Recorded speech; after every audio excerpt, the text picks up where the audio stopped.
Hello, I'm Karen Elizabeth Bucknell, 55, from Birmingham.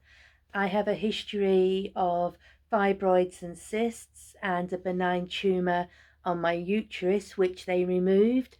And when they removed it, it was equivalent to a 5-month fetus. And full hysterectomy at the age of 44. And my love, marriage, and babies dreams gone forever.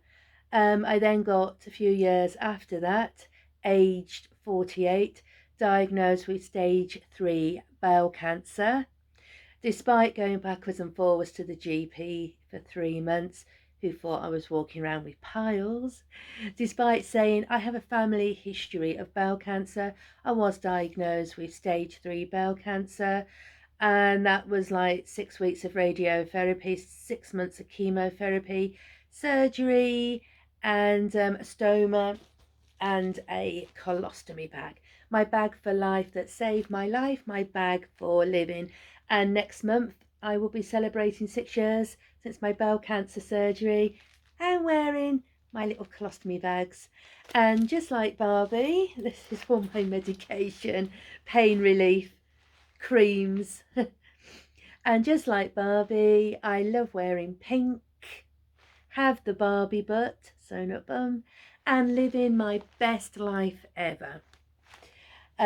Sometimes me and codeine have a very good relationship.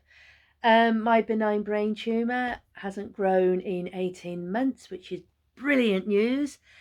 The one thing I get is, you don't look like you've had cancer.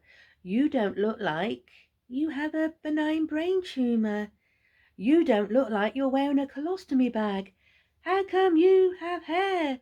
Because not all chemotherapy drugs make you lose your hair. With bowel cancer, they normally give you Folafox and you don't lose your hair. So I was very, very, very lucky.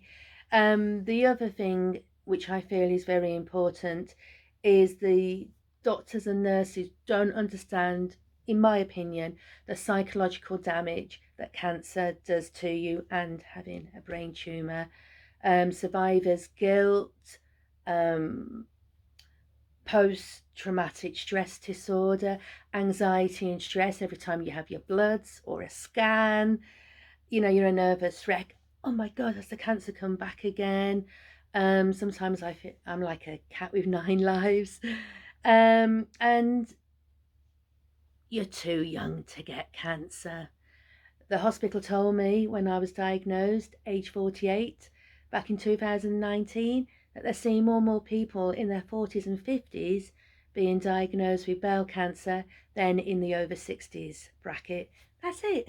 Thank you.